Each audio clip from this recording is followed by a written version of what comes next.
ഇന്ത്യയുടെ ദേശീയ ഗാനത്തെക്കുറിച്ച് താഴെ പറയുന്ന പ്രസ്താവനകളിൽ തെറ്റായത് ഏത്? ദേശീയ ഗാനത്തെക്കുറിച്ച് പ്രസ്താവനകളിൽ തെറ്റായത് ഏത് എന്നാണ് ചോദ്യം. ഒന്നാമത്തെ സ്റ്റേറ്റ്മെന്റ് പറയുന്നത് ദേശീയ ഗാനം 1950 ജനുവരി 24 ഭരണഘടനാ നിർമ്മാണ സമിതി അംഗീകരിച്ചത് എന്നാണ് ഒന്നാമത്തെ സ്റ്റേറ്റ്മെന്റ് പറയുന്നത്.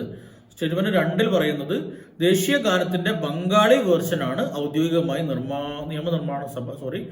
ഭരണഘടനാ നിർമ്മാണ സഭ അംഗീകരിച്ചത് എന്ന് പറയുന്നുണ്ട്. ഓപ്ഷൻ 3 ദേശീയ ഗാനം ആലപിക്കാൻ എടുക്കുന്ന സമയം 52 സെക്കൻഡാണെന്ന് പറയുന്നുണ്ട്. 4 1911 കൽക്കത്ത കോൺഗ്രസ് സമ്മേളനത്തിൽ രവീന്ദ്രനാഥ ടാഗോർ തന്നെയാണ് ആദ്യമായിട്ട് ദേശീയ ഗാനം ആലപിച്ചത് എന്നും പറയുന്നുണ്ട്. ഇതിൽ ഏതൊക്കെ സ്റ്റേറ്റ്മെന്റ് ആണ് തെറ്റ് എന്നാണ് ചോദ്യം. ഓപ്ഷൻ എയിൽ എല്ലാം തെറ്റാണെന്ന് എല്ലാം ശരിയാണെന്ന് പറയുന്നുണ്ട്, തെറ്റൊന്നുമില്ല, എല്ലാം ശരിയാണെന്ന് പറയുന്നുണ്ട്. ഓപ്ഷൻ ബിയിൽ പറയുന്നത് 2 തെറ്റാണെന്ന് പറയുന്നു. ഓപ്ഷൻ സിയിൽ 2ഉം 4ഉം തെറ്റാണെന്ന് പറയുന്നു. ഓപ്ഷൻ ഡിയിൽ 1ഉം 4ഉം തെറ്റാണെന്ന് പറയുന്നു. ഇതിലേതാണ് തെറ്റായത് എന്നുള്ളതാണ് കണ്ടെത്തേണ്ടത്. ആൻസർ ചെയ്ത് നോക്കുക. സ്റ്റേറ്റ്മെന്റ് ക്വസ്റ്റ്യൻ ആയതുകൊണ്ട് കുറച്ച് സമയം അധികം തരാം. ഓക്കെ,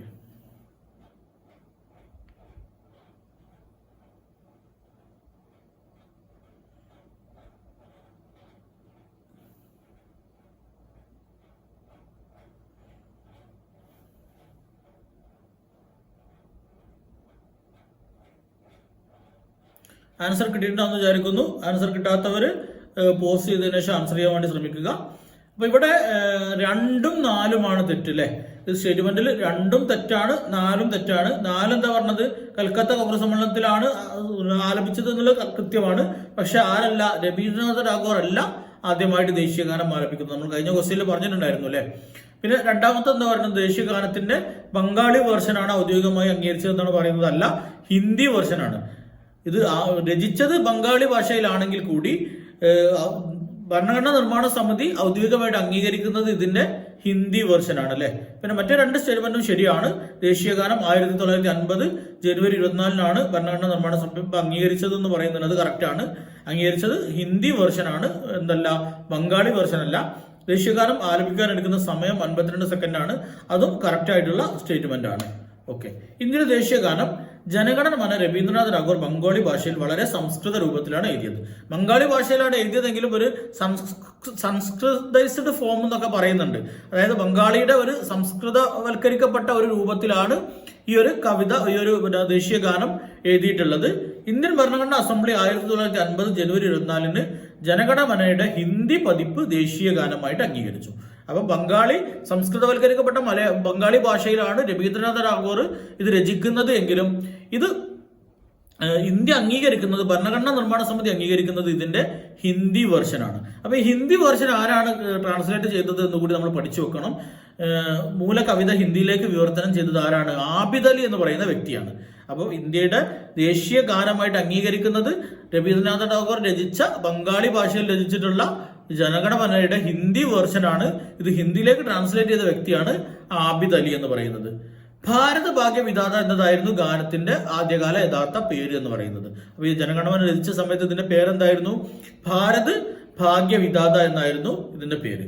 1905 തത്വബോധിനി പത്രികയിലാണ് ഇത് ആദ്യമായിട്ട് പ്രസിദ്ധീകരിച്ചത്.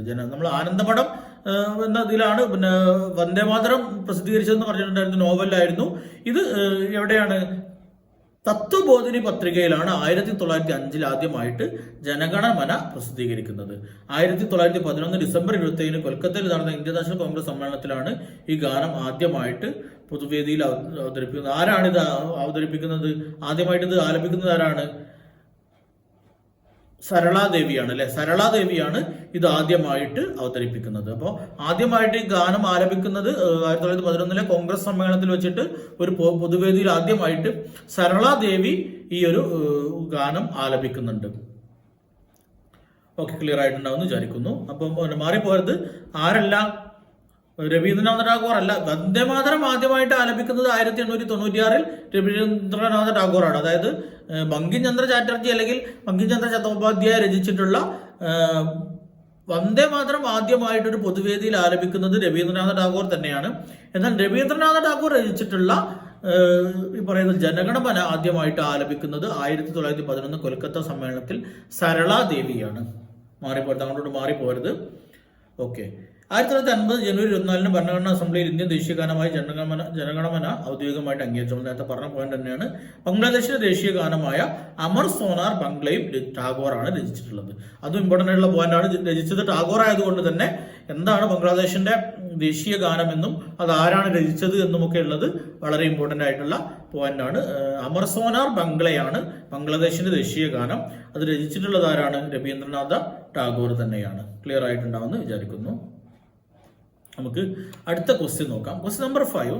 ഇന്ത്യയുടെ ദേശീയ ചിഹ്നം ഭരണഘടനാ നിർമ്മാണ സമിതി അംഗീകരിച്ചത് എന്ന്. ഇന്ത്യയുടെ ദേശീയ ചിഹ്നം ഭരണഘടനാ സമിതി അംഗീകരിച്ചത് എന്നാണ്. 1950 ജനുവരി 24 പറയുന്നുണ്ട്, 1950 ജനുവരി 26 പറയുന്നുണ്ട്, 1949 നവംബർ 26 പറയുന്നുണ്ട്, 1947 ജൂലൈ 22 പറയുന്നുണ്ട്. ഈ 4 ഡേറ്റും വളരെ ഇമ്പോർട്ടൻ്റ് ആയിട്ടുള്ള ഡേറ്റുകളാണ്. ഇതിൽ ഏത് തീയതിയിലാണ് ഭരണഘടനാ നിർമ്മാണ സമിതി ഇന്ത്യയുടെ ദേശീയ ചിഹ്നം അംഗീകരിച്ചത് എന്നാണ് ചോദ്യം.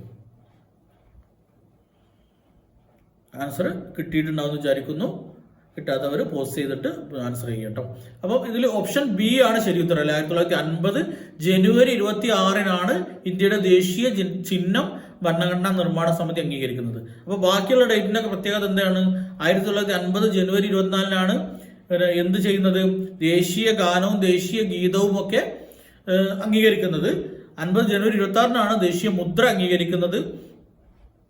നവംബർ 26 എന്താണ് അംഗീകരിച്ചത്? ഭരണഘടനാ നിർമ്മാണ സമിതി അംഗീകരിക്കുന്നത് 1949 നവംബർ 26 1947 ജൂലൈ 22 നമ്മൾ നേരത്തെ പറഞ്ഞിട്ടുണ്ട് ദേശീയ പതാക അംഗീകരിച്ചിട്ടുള്ള തീയതിയാണ്. അപ്പോൾ ഇതൊക്കെ കൺഫ്യൂഷൻ ഇല്ലാതെ ഓർത്ത് വെക്കാൻ വേണ്ടി എന്തെങ്കിലുമൊക്കെ കോഡ് വെക്കുന്നത് നല്ലതാണ്. അപ്പൊ നമുക്കറിയാം ജനുവരി 24 ദേശീയ ഗാനവും ദേശീയ ഗീതവും അംഗീകരിച്ചു.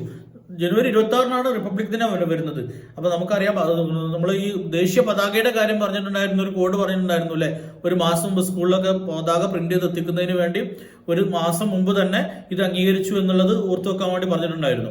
ഇവിടെ നമുക്കറിയാം 2 ദിവസം പോരെ ഇത് പിന്നെ ഒന്ന് പാടി പഠിക്കാൻ. 1950 ജനുവരി 26 ഇന്ത്യ റിപ്പബ്ലിക് ആകാൻ പോകുന്നത്.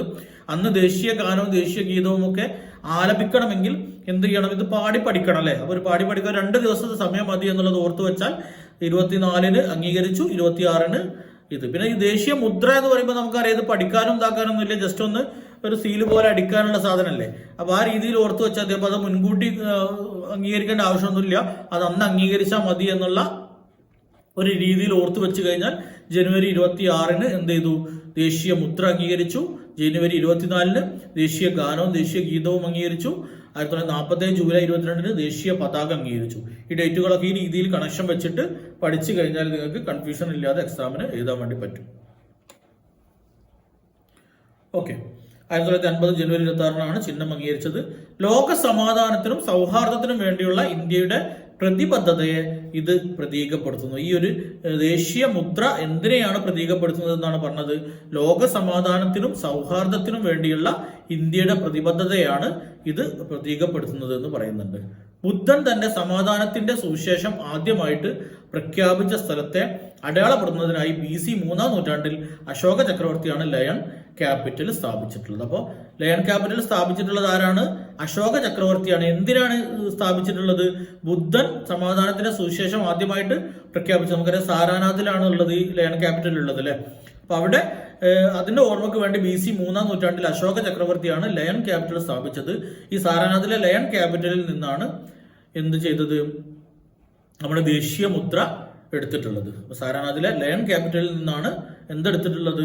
ദേശീയ മുദ്ര എടുത്തിട്ടുള്ളത്. കേന്ദ്ര ഗവൺമെന്റും പല സംസ്ഥാന സർക്കാരുകളും മറ്റു ചില സർക്കാർ ഏജൻസികളും ഈ ചിഹ്നം ഉപയോഗിക്കുന്നുണ്ട്. ഈ ദേശീയ മുദ്ര കേന്ദ്ര സർക്കാർ മാത്രമല്ല, ചില സംസ്ഥാന സർക്കാരുകളും അതോടൊപ്പം ചില സർക്കാർ ഏജൻസികളും ഈ മുദ്ര ഉപയോഗിക്കുന്നുണ്ട്. ചിഹ്നത്തിന് താഴെ ദേവനാഗരി ലിപിയിൽ എന്തുണ്ട്? സത്യമേവ ജയതേ എന്ന് എഴുതിയിട്ടുണ്ട്. ദേവനാഗരി ലിപിയിലുള്ള ഹിന്ദി ഭാഷയിൽ എന്ത് എഴുതിയിട്ടുണ്ട്? സത്യമേവ ജയതേ എന്ന ഒരു എന്താ പറയാ ഒരു മോട്ടോ അവിടെ എഴുതി ചേർത്തിട്ടുണ്ട്. സത്യമേവ ജയതേ എന്താ? ഇതിന്റെ അർത്ഥം സത്യം ജയിക്കട്ടെ, സത്യം മാത്രം ജയിക്കുന്നു എന്നുള്ളതാണ് ഈ സത്യമേവ ജയതേ എന്നതിന്റെ അർത്ഥം. ദേവനാഗരി ലിപിയിലുള്ള ഹിന്ദി ഭാഷയിലാണ് ഇത് എഴുതിയിട്ടുള്ളത് എന്ന് കൂടി ഓർത്തു വെക്കുക. ലയൺ ക്യാപിറ്റലിൽ നിന്നാണ് നമ്മുടെ ഈ ദേശീയ മുദ്ര എടുത്തിട്ടുള്ളത് എന്നുള്ളത് കൂടി മനസ്സിലാക്കുക. ആരാണ് ലയൺ ക്യാപിറ്റൽ സ്ഥാപിച്ചത് നമ്മൾ പറഞ്ഞു. ആരാണ്? അശോക ചക്രവർത്തിയാണ് സ്ഥാപിക്കുന്നത്. ബുദ്ധന്റെ എന്താ പറയുക, സമാധാനത്തിന്റെ സുവിശേഷം ആദ്യമായിട്ട് പ്രഖ്യാപിച്ച സ്ഥലത്തെ അടയാളപ്പെടുത്തുന്നതിന് വേണ്ടിയാണ് ലയൺ ക്യാപിറ്റൽ ഉണ്ടാക്കിയിട്ടുള്ളത്, നിർമ്മിച്ചിട്ടുള്ളത് എന്ന് നമ്മൾ പറഞ്ഞു. ഇനി അതിന്റെ രൂപം പറയുന്നുണ്ട്. വൃത്താകൃതിയിലുള്ള അബാക്കസിൽ 4 സിംഹങ്ങൾ പുറകിൽ നിന്നും പുറകിലേക്ക് കയറി നിൽക്കുന്ന ഒരു രീതിയിലാണ് ഇതിലുള്ളത് അല്ലെ. 4 സിംഹങ്ങളെ നമ്മൾ കാണൂല ചിഹ്നത്തിൽ. അങ്ങനെ മൊത്തം 4 സിംഹങ്ങളാണ് അതിലുള്ളത്. പിന്നെ എന്തൊക്കെ ഉണ്ട് അതില്? ആനയുണ്ട്, കുതിക്കുന്ന കുതിരയുണ്ട്, കാളയുണ്ട്, സിംഹമുണ്ട്. നമ്മളിത് ഓർത്തു വെക്കാൻ വേണ്ടി ഒരു കോഡ് പറയാറുണ്ട്. ദേശീയ ചിഹ്നത്തിൽ എന്തുണ്ട്? ഒരു ഹോൾ ഉണ്ടെന്ന് പറയാറുണ്ട്. എന്താണ് ഈ ഹോൾ എന്ന് പറഞ്ഞാൽ? H ഹോയ്സ് ആണ്, O ഓക്സ് ആണ്, L ലയൺ ആണ്, E എലഫന്റ് ആണ്. ഈ പിന്നെ